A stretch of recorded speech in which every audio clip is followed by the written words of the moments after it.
안녕하십니까. 교과서 읽어주는 남자 김영선입니다. 오늘 우리 한국 근인대사 수업 14번째 시간 함께 시작하도록 하겠습니다. 자, 우리 단원 제목부터 읽어볼게요. 이 대단원 근대국민국가 수립운동, 4중단원 일본의 침략 확대와 국권 수호 운동, 4소단원 애국 계몽운동입니다. 자, 오늘 학습 목표 두 가지 있는데요. 첫 번째는 애국 계몽운동의 특징과 주요 단체의 활동 내용을 말할 수 있다. 두 번째는 오늘 활동이 있습니다, 여러분들. 국권수호 운동 방식의 차이를 이해하고 역사적 사실을 근거로 들어 나의 선택을 설명할 수 있다라는 것입니다. 자, 여러분들 국권수호 운동이라는 것은 말 그대로 나라의 권리를 수호하기 위한, 지켜내기 위한 운동인데 우리 지난번에 의병 운동을 봤고요. 그리고 오늘 애국계몽 운동 볼 겁니다. 근데 두 운동의 방식이 목표는 똑같이 국권을 수호하기 위한 것이지만 그 방식이 좀 다릅니다. 그래서 여러분들이라면 어떤 쪽으로 선택을 했을지, 그리고 그 이유는 무엇인지 한번 이따가 보도록 하겠습니다. 여러분들 오늘 연표 보시면요, 1년씩 차이가 나네요. 1904년, 5년, 6년, 7년 이렇게 나와 있는데 보안회, 헌정연구회, 대한자강회, 신민회 이렇게 다들 굵직굵직한 단체들이니까 한번 지금 이름을 살펴보시길 바라겠고요. 자, 보시면 오늘의 용어는 애국계몽운동 그리고 신민회 두 가지 되겠습니다.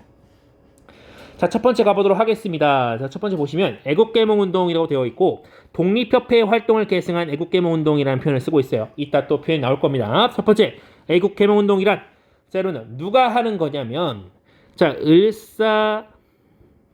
을사늑약이 체결되는 그 전후로 해서 앞과 뒤로 해서 개화운동과 독립협회 활동을 계승한 단체들이 나타나기 시작합니다. 자, 이들의 주장은 주로 뭐냐면 우리가 실력이 부족해서 그런 거다. 우리가 실력이 부족해서 지금 국권을 계속 빼앗기고 있는 거야. 그러니까 실력을 양성해서 우리의 권리를 수호하자, 국권을 수호하자라는 내용이 나오게 됩니다. 자, 이 방식이 어떻게 되냐면 이들의 이념적 기반은 뭐냐면 사상적 기저에는 사회 진화론이라는 게 있어요. 사회가 진화한다는 겁니다. 그러니까 이 말은 또 어떤 걸 전제하게 되냐면 어떤 사회는 다른 사회보다 진화해 있다, 더 발전돼 있다라고 볼 수도 있고, 혹은 어떤 사회는 반대로 또 더 후진되어 있다라고 말할 수도 있겠죠. 각 사회에 레벨 혹은 수준이 있다라고 보게 되는 겁니다. 지금 우리의 사회가 좀 수준이 낮아. 그러니까 우리가 사회 진화를 통해서 발전해야 돼 라고 하는 이념적 기반을 갖게 되는 것입니다. 자, 어떤 식으로 그걸 진화시킬 수 있느냐? 학교를 설립합니다. 그래서 인재를 양성하고요. 그리고 신문이나 잡지를 통해서 국민을 계몽이 어떤 의식이 잠재되어 있는지 수업 시간에 말씀드린 적이 있습니다. 한번 참고해 주시고요. 자, 그리고 산업을 진흥시키게 됩니다. 일으키는 거죠. 그래서 경제적인 실력, 즉 돈도 많이 벌어두자라고 하는 것이죠. 자, 그 단체들을 볼 텐데 어떤 단체들이 있었느냐? 2번 갑니다. 애국계몽운동 단체의 사례를 정리해 봅시다. 자, 사례를 볼 건데요. 아까 우리가 봤던 단체들이 지금 3개가 나와 있고 하나만 추가되어 있어요. 연표에는 대한협회는 안 나와 있습니다. 그 이유는 이따가 설명드릴 거예요. 자, 보안회부터 보면요. 조직 연도를 보니까 여러분들 여기 모두 다 1904, 1905, 1906 1년씩 차이가 난다는 거 한 번씩 체크를 해주시고요. 자, 보안회 같은 경우는 러일 전쟁 1904년에 발발했죠. 그 중간에 일본이 우리 대한민국 땅에 있는 황무지를 우리가 개간할 수 있게 좀 권한을 줘라고 요구하게 되는데 이게 사실은 그 남의 나라의 땅을 침탈하기 위한 그런 요구였죠. 그래서 요구하자 이것을 반대하는 집회를 열게 됩니다. 보안회에서요. 그래서 이를 결국 막아내게 됩니다. 자, 근데 보안회가 이제 공격을 당해서 해산되게 되고요. 그를 이어받은 게 바로 헌정연구회. 1년 뒤에 생긴 헌정연구회. 자, 이들은요, 보안회를 계승합니다. 이어받았어요. 그래서 국민의 정치의식을 고취하고 입헌 정치체제를 추구하게 됩니다. 이것을 수립하자. 입헌 군주제. 자, 그리고 나서 일진회를 규탄하는데요. 일진회에서 우리를 대한제국이 이제 일본의 보호국화되어야 된다 이런 막 성명을 내니까 헌정연구회에서 그 말이 되느냐 하면서 거세게 반대하는 그런 움직임을 보이게 됩니다. 근데 그러다가 해산당했어요. 그리고 또 나온 게 바로 대한자강회입니다. 자, 그래서 대한자강회는요, 헌정연구회를 계승합니다. 계승하고요, 전국의 지회, 그 뭐 지방이라고 보면 돼요. 지방에 있는 곳에 분회 같은 걸 설립하는 거죠. 그 지회라고 불러요. 자, 지회를 설립하고 한 달에 한 번씩 월보, 우리가 한 달에 한 번씩 나오니까 월보예요. 뭐 하루에 한 번씩 나오면 일보고요. 뭐 일주일에 한 번씩 나오면 주보가 되겠죠. 그래서 한 달에 한 번 나오는 월보를 간행하고 강연회를 열게 되고 계몽 활동을 전개합니다. 자, 이게 시기가 이제 고종 강제퇴위가 1907년도에 이루어지잖아요. 그때 고종퇴위 반대 운동을 하다가 전개 중 그렇게 하다가 보안법으로 인해서 강제 해산당합니다. 그리고 나서 1907년도에 등장하는 게 바로 대한협회거든요. 자, 이들이 처음에는요, 대한자강회를 계승했기 때문에 뭐 활동을 잘 해오고 있었어요. 육개문동 하고 있었는데 나중에요, 여러분 이 단체가 대표적 친일 단체인 일진회와 연합을 꾀하는 듯 친일로 변절하게 됩니다. 그래서 애국개몽운동 얘기할 때 이 대한협회는 얘기가 되긴 되는데 애국개몽운동 단체라고 잘 얘기가 안 되는 편이에요. 왜냐면 나중에 이제 변절되는 그런 지점들이 있기 때문에 그렇습니다. 자, 그 중에서도 여러분들 우리 애국개몽운동 단체 중에서도 굉장히 좀 특이한 사례가 하나 있는데요. 자, 바로 신민회라는 조직입니다. 자, 이들은요, 실력 양성뿐만 아니라 무장투쟁도 같이 해야 된다는 쪽이에요. 어떻게 그렇게 될 수 있었는지 보도록 하겠습니다. 자, 3번 질문이 이래요. 신민의 정보를 정리해봅시다 되어 있는데요. 자, 개요를 보니까 이들은요, 그렇죠, 1907년도입니다. 1907년도에 안창호, 양기탁 등이 주도해서 이 단체는요, 여러분들 비밀 결사로 이루어지게 됩니다.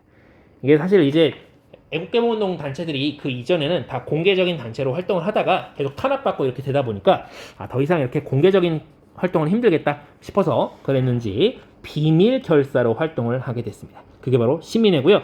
자, 이들의 목적은 당연히 국권을 회복하는 거고요. 그리고 그 다음에는 공화정을 바탕으로 한 근대 국가를 수립하는 것이 시민회의 목표였습니다. 자, 이들은요, 정주라는 곳에 오산학교를 세우고요, 평양에 대성학교라는 학교들을 세워서 국민들의 실력을 양성하게 되고요. 자, 그리고 태극서관이라는 서점을 통해서 계몽서적을 출판하거나 보급, 그러니까 꼭 뭐 서점이라기보다는 뭐 출판사 역할도 했다고 볼 수 있겠죠. 자, 그리고 평양에는 자기회사, 이게 그 허니 자기가 아니고요, 도자기입니다. 도자기 회사를 설립해서 민족 산업, 즉 돈을 벌어들이는데도 함께 활동을 했다라는 것인데, 자, 여러분들 여기서 시민회 활동이 끝나지 않습니다. 활동에 어떤 또 플러스 활동이 있어요. 자, 보면 자, 국권 피탈의 위기가 점점 높아지고요, 일제 탄압이 점점 거세지니 이거 뭔가 끼운새가 좋지 않다. 우리 이제 장기적으로 봐야겠다. 근데 무장투쟁도 같이 봐야 된다. 그래서 장기적 무장투쟁을 위해서 우리 독립운동을 위한 기지를 건설해야 된다라고 결론에 도달한 것 같습니다. 해서요, 굉장히 유명하신 분들이에요. 이회영, 이상용 등의 이런 분들이요, 이런 독립운동가 분들께서 이 남만주 지역에 있던 삼원보라는 곳에 한인촌, 한국 사람들 사는 한인촌을 건설하고 신흥 강습소를 설립하게 됩니다. 근데 이게 이 신흥 강습소가요, 그 유명한 신흥 무관 학교입니다. 영화의 소재로도 많이 나옵니다, 여러분들. 자, 신흥 무관 학교가 신흥 강습소다. 신흥 강습소가 나중에 이름이 신흥 무관 학교가 된다는 거 체크해 두시고요. 자, 근데 이게 시민회가 좀 공격을 받게 됩니다. 언제였냐면 1911년도입니다. 1911년도에 일제가 어떤 사건을 날조해요. 조작을 한 거죠. 그래서 이때가 무슨 사건이냐? 105인 사건이라고 불러요. 105인 사건. 자, 해서 이때 국내 조직이 와해됩니다. 국내 조직은 와해당하고요.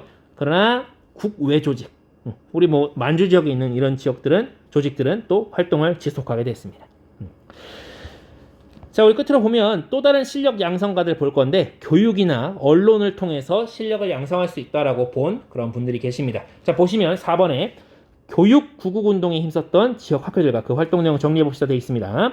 그리고 5번은 언론을 통한 항일운동 내용을 정리해 봅시다 되어 있는데, 교육과 언론이 키워드입니다. 자, 이 교육, 학회 부분 보면요. 각 지역마다 굉장히 다양한 학회들이 있었습니다. 한번 찾아볼게요. 자, 이 경기 충청 같은 경우는 기호흥학회, 함경평안 황해도 같은 경우는 서북학회, 전라도는 호남학회, 경상도는 교남학회, 강원도는 관동학회 되겠습니다. 자, 이들은요, 뭐 이러저러한 활동을 통해서 당연히 민중 계몽 얘기가 빠질 수가 없겠고요. 그리고 학교를 설립하는 등 여러 가지 방식으로 교육 구국 운동을 했다. 교육을 통해서 나라를 구할 수 있다라고 봤던 거죠. 자, 그 밑에 이제 언론 보면요. 언론 보시면 황성신문, 대한매일신보 볼 건데요. 황성신문은 좀 더 오래되긴 했죠. 자, 여러분 전에도 봤던 거예요. 일산의학 그 체결됐을 때 장지연이라는 이가 시일야 방성되고 이날에 목놓아 오노라 통곡하노라라고 하는 제목의 논설문을 게재를 했고요. 그래서 일제의 침략성을 규탄했다고 하는데 이 장지연 같은 경우는 나중에 변절을 하게 됩니다. 참고로 알아두시고요.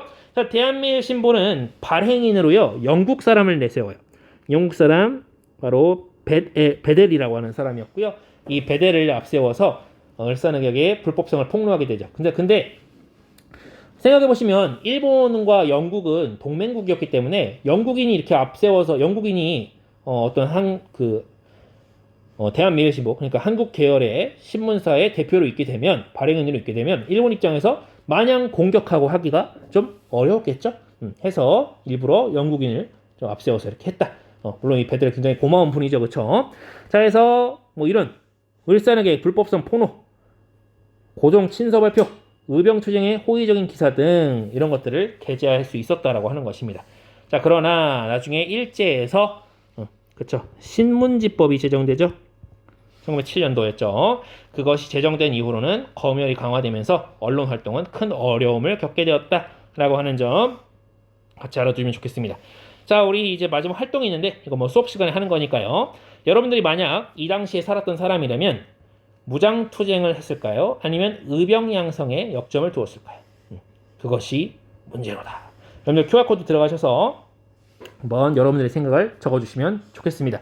자, 오늘 국권수호운동의 한 갈래인 애국계몽운동에 대해서 보았습니다. 오늘 수업 여기까지입니다. 대단히 고생 많으셨습니다.